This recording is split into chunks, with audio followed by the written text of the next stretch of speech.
Yeah, that's true. And whatever issues you have over there will hopefully be taken care of well. Yeah. And Did he tell you my father had surgery? it's something like that, yeah. He had back surgery. He's okay though, as far as you know. He's improving. You have a brother there, or a sister, or something? My wife. I mean, my mother. Your mother's there. Okay, so he's not alone. Okay. Okay, refuah shlema. Should have speedy healing. Okay, and you're feeling better, Asher? You feeling better? Good. Okay, we're continuing the short shir because we have to finish on time. Special lecture today. You've heard a little bit about Rav Yosef Mendeleev. Yes. Rav Yosef Mendeleev. Have you heard anything about him or who he is and why he? Yes, he tried to hijack a plane to fly to Sweden. That's to right. Escape the Soviet Union, but the KGB caught him at the airport, and they stuck him in prison for a long time. And he got out. He met Ronald Reagan, and now he's in Israel. Okay, quite a nice short summary. He has a Wikipedia page. He is much more than that. You know you made it when you have Wikipedia. You know you made it. You have a Wikipedia page. I can have a Wikipedia page, but that doesn't mean anything. But I consider him to be one of the heroes, the modern day heroes of the Jewish people.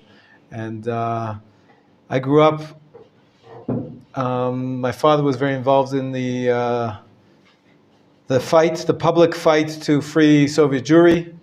And this is where we went on the cold winter nights in the snow, demonstrating on behalf of the free, so let my people go. And there was a whole international movement that for the Jews to be allowed out of Russia. This was at the time when there was the Cold War between Russia and America, and communist Russia at the time for 70 years had pretty much banned the practice of Judaism, and the Jews, many millions of Jews, were stuck, and they had to bring up their kids without any mitzvot, without any rabbis, without any Torah. The shuls were all closed. They kept up a few for show, but they totally,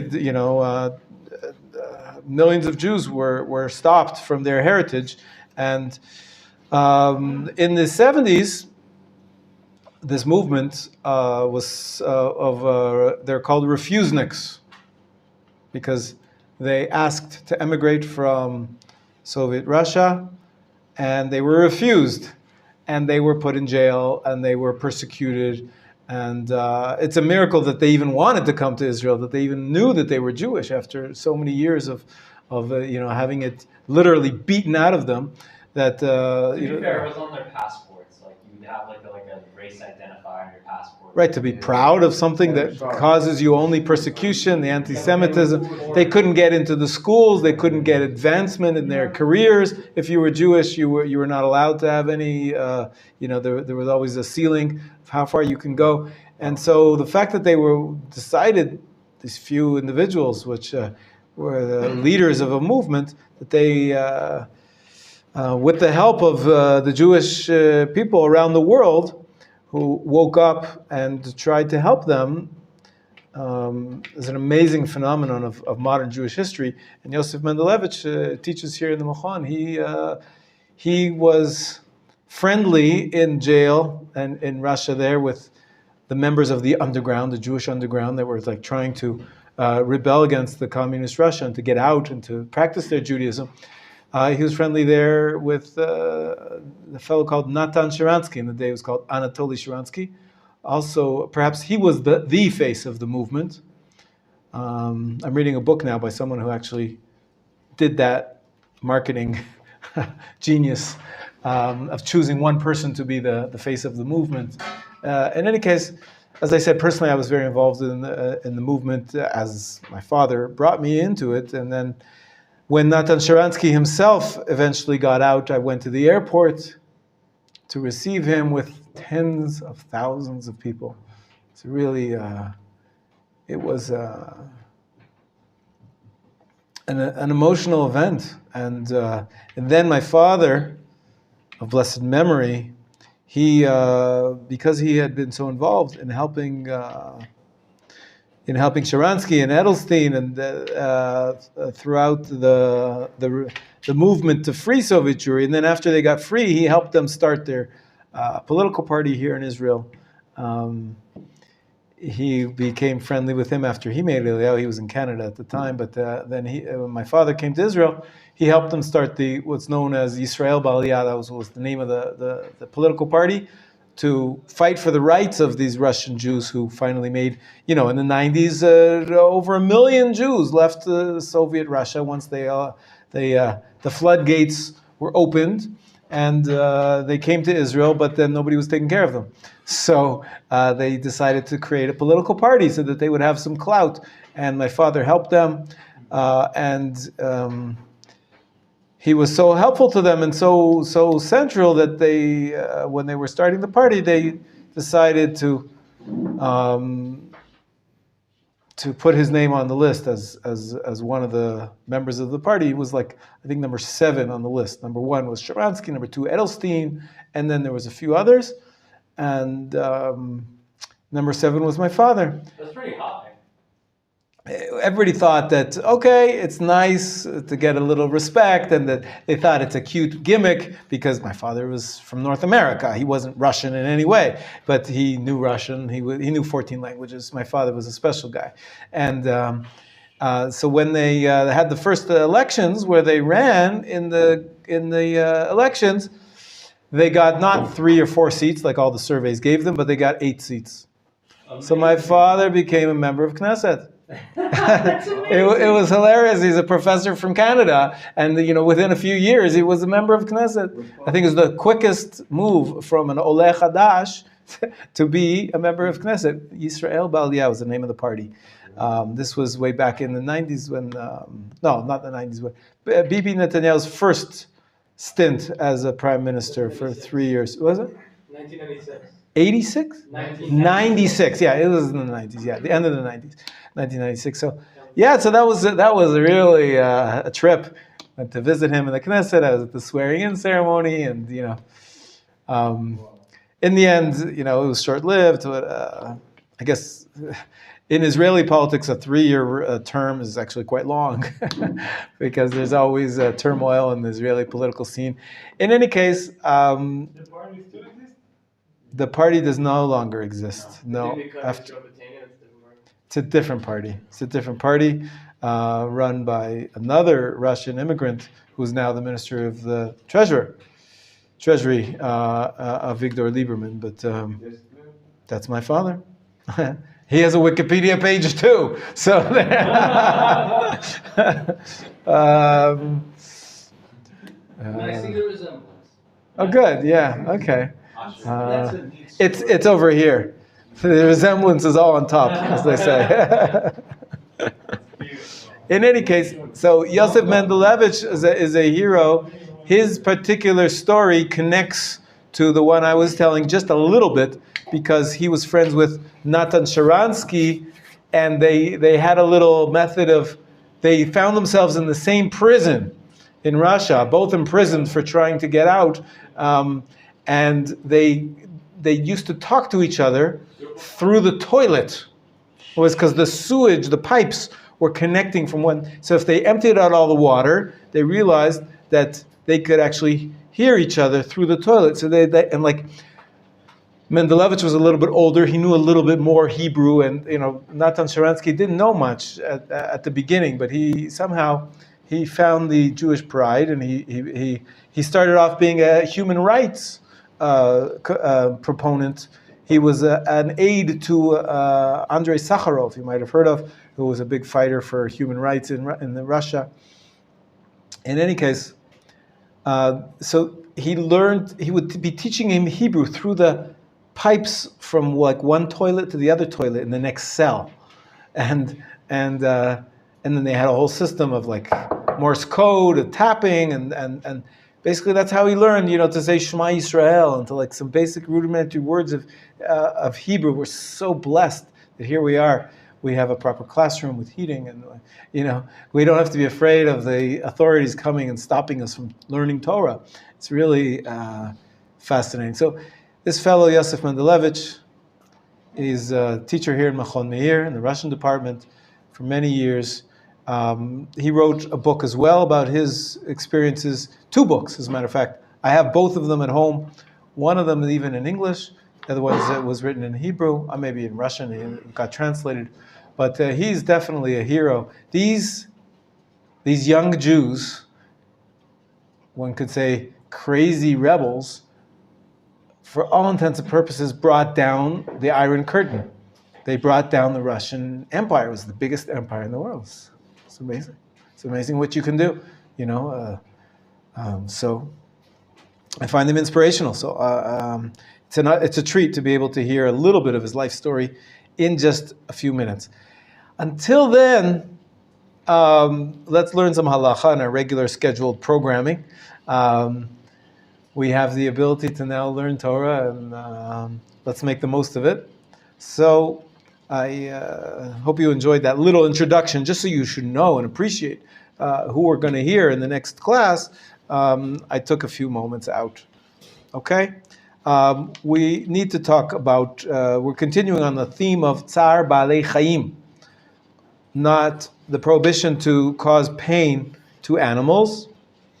And there is, as I said, it's hard to put a defining line on what is too much pain and what is acceptable amount of pain.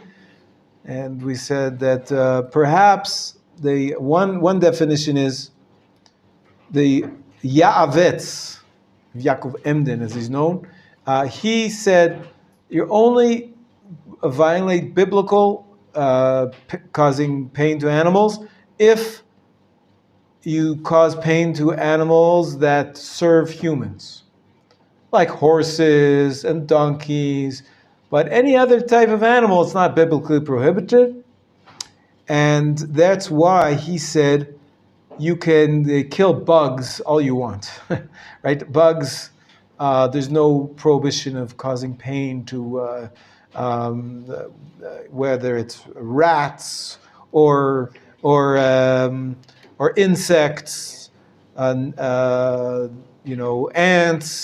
and flies, and the Nodeh Yehuda, another one of the Achronim, he tried to define it a little bit differently. He said, really, the only prohibition is if you're causing them pain when they're alive, but actually killing them, you're not really causing them pain. I mean, I guess the moment of death is perhaps painful, but it's very short-lived. And so there's a difference between causing pain to live animals, which is prohibited on some level, either d'oraita or d'rabbanan, depending on the type of animal, and actually killing them.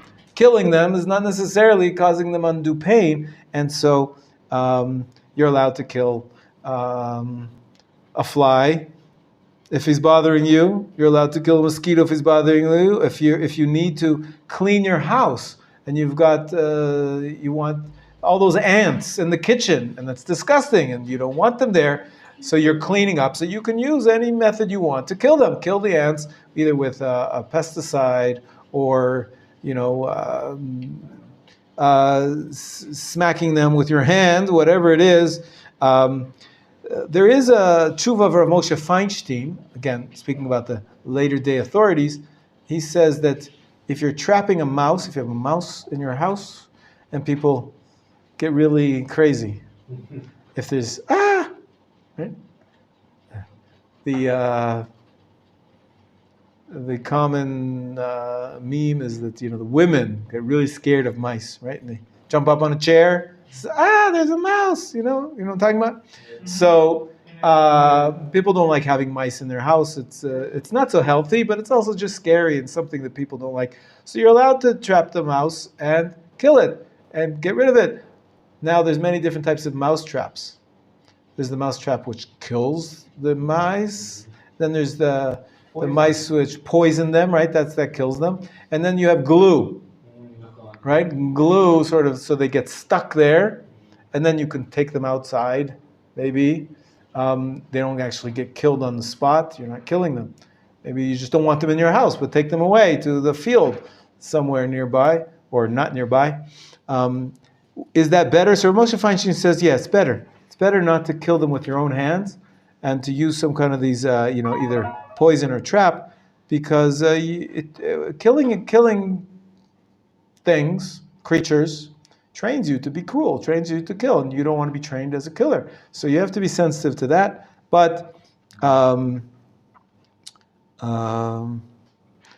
also, choose the least painful method. If you have your mouse in the glue. So, and you don't. They say actually that if you just let them loose outside your house, they'll find their way back in.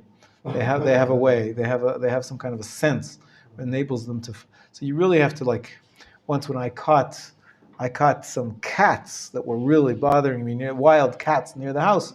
So I took them once I trapped them. I took them in my car, took them really far away, like to the next town over, and then I released them there. I didn't kill them because I didn't, cats are a little bit more developed than ants, and so probably I didn't feel the need to kill them, but I managed somehow. It was not fun, but I managed to somehow get them in a box and took the box far, far away and released them there. But if you are going to kill the mouse, because you don't have the ability to just release them anywhere, so find the way which is going to cause them the least pain.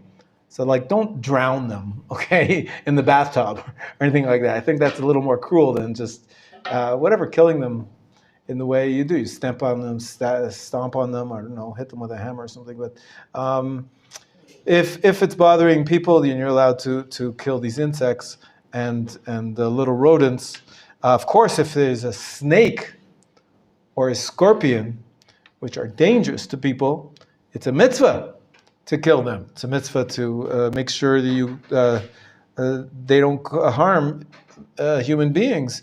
These are dangerous snakes. Even on Shabbat, right? If it's a poisonous scorpion, you're allowed to kill it. What if there's a doubt? You don't know. Poisonous or not. So when there's a doubt when it comes to a danger to life, there's no doubt. Right? You're allowed to violate Shabbat even for doubtful loss of life. By all means, yeah. Now there's the issue of dangerous pets. Rav Melamed here is very machmir, and I think rightly so. He says people don't realize that many pets that people like to keep actually could kill people. We're talking about the pit bull, the Rottweilers, those type of things. It doesn't go. Every year I've seen a newspaper article about, someone's pit bull killed a little girl, and you don't take chances on that type of thing. So. Burmese pythons in Florida. Basically, starting in the 80s, exotic pet traders started importing Burmese pythons to Florida. And the thing about Burmese pythons is they get huge. So when they got too big to people to keep as a pet, people would just release them into the wild. Wow. And Burmese pythons would proliferate in the Florida swamps, and it's a serious problem. Yeah. So let's talk about something a little more common, and that is, what about the not extreme cases? A dog which is not gonna kill little children because that's their nature, like the Rottweiler, the pit bull, or whatever it is. It's just a scary dog, and it's gonna bark, and the neighbors are gonna be afraid, and the little girls or big girls or big men even. Some people don't like dogs, and they get really scared when the dog barks at them. I actually happen to know somebody like that. My wife. And whenever we go for a walk and there's a dog, even if it's a little dog, and the dog starts barking, my arm is clenched because my wife is holding on and she's afraid. She's afraid of it. It's not pleasant to walk around. And many people are like that. Not all people are like that. And it becomes more and more problematic because you're causing harm to others. So there's room to say that the only type of dog that you're allowed to keep is some dog which is very well behaved. Maybe he's very small, maybe he doesn't bark, maybe a little poodle that is just going to be cute, and no way is going. Poodles are bad. I'm sorry, I don't know much about dogs, but I grew up with a dog. I'm less scared than my wife is, but Rover, we called him. Poodles, they are aggressive and That's a bark. classic dog name. It is a classic dog name, Rover. In any case, then there's people that say, well, I have a dog, but I keep him on a leash. But then they say, oh, poor thing, he wants to exercise, he needs to get out. So they take him off the leash and they let him run wild. You seen that? Yeah. Owners think of their pet, but they're not enough thinking of everybody else. The other people, even though you're not scared of the dog, obviously he's your dog and you like him and you think it's, how funny is he comes and he jumps on you when you get in the door of the house. And that's fine for you, but it's not for an innocent standby or somebody else who's walking by. It's really not the right thing to do, to release your dog. So if you live, Ben was here yesterday. He lives on a farm in a dangerous place where he's surrounded by Arabs. And one of the best security devices they have is to have dogs.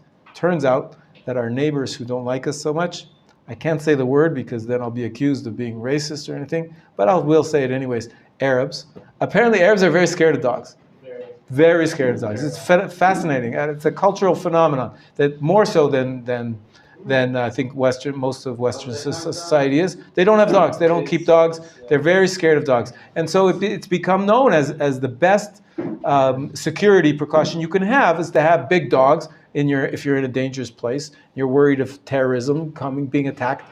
So, and those dogs at night, you release them, you let them go so that they can protect the perimeter. They won't, nobody will come close. And by all means, in those circumstances, it makes sense.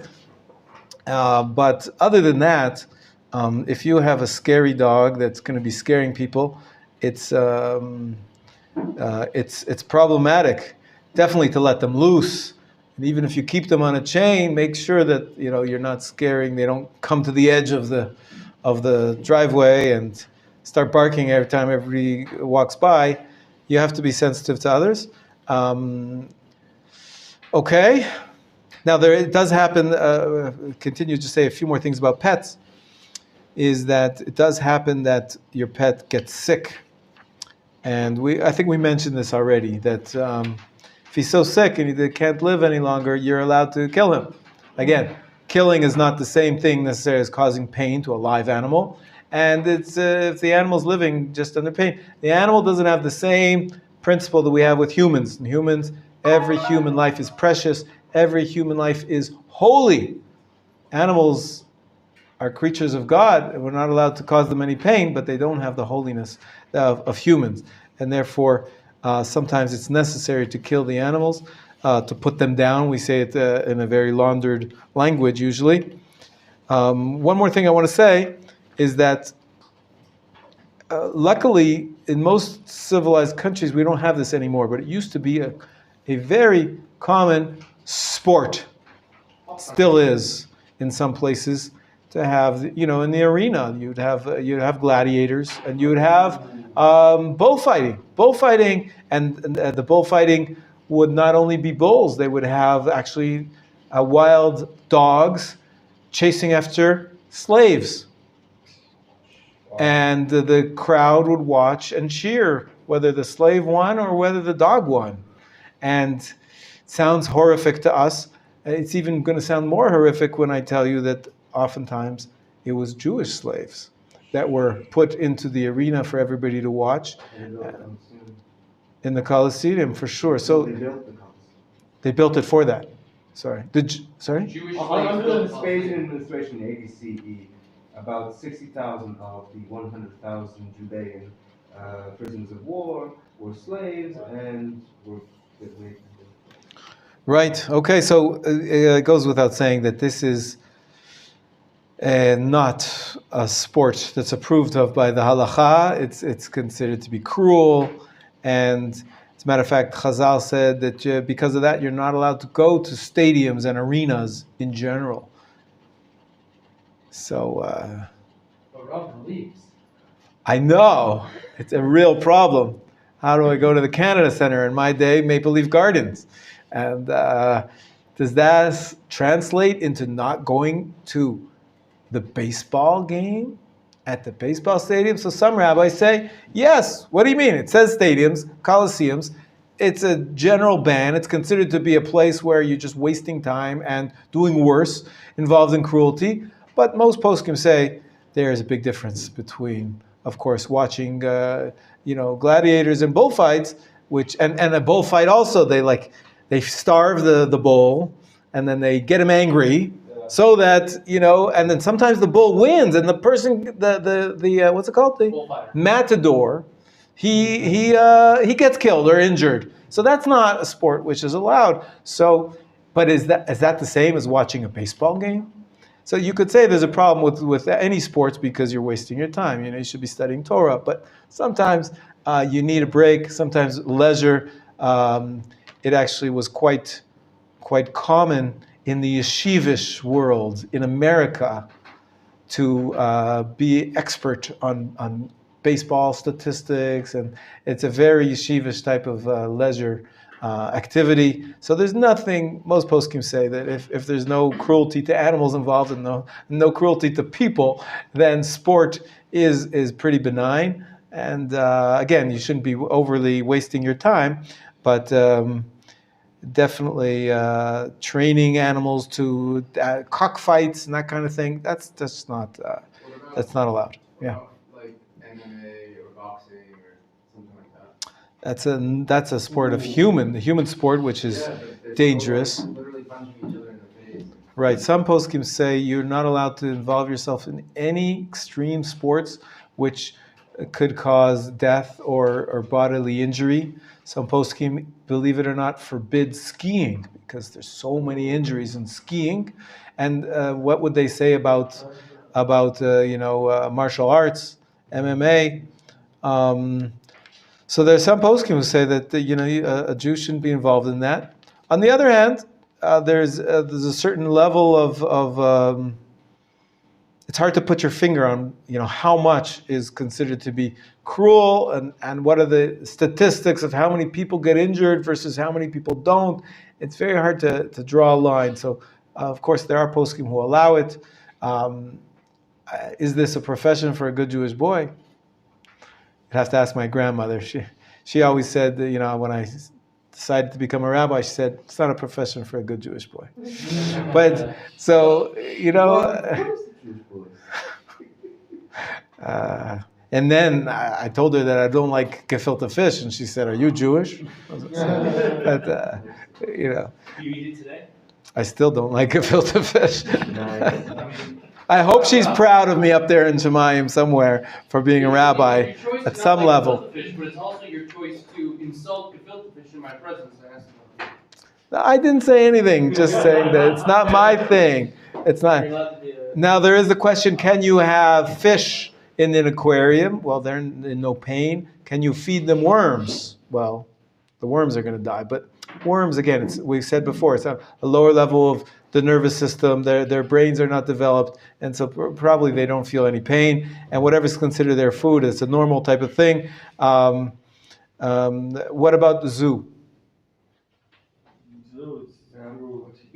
You think a zoo is cruel? Well, it depends on the zoo. There's Yeah. some zoos that operate rescue animals. Well, they operate with very high standards of, Containment, yeah, containment, yeah. They're not in a tiny little cage where they have no room to exercise. Nowadays, most zoos, they create an environment which is as similar as possible to the natural one.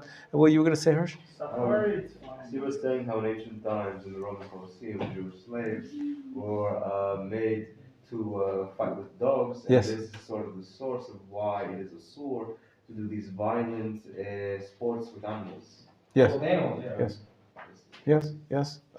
In any case, in terms of a zoo, depending on the conditions, there can be very good things. You can learn about the animals. If they give them good food and they take care of them, most zoos they give them better care than they would have in the wild. They have all sorts of antibiotics, and they protect the species from being extinct. In most zoos nowadays, it's actually approved of. And if you go in Jerusalem, there's something called the Jerusalem Biblical Zoo, where they have up next to the animals, they have psukim, where this animal is mentioned in the Tanakh, and they have stories about them, and they have tons and tons of Haredi Jews who take their kids. It's a kosher. It's considered to be a kosher type of entertainment.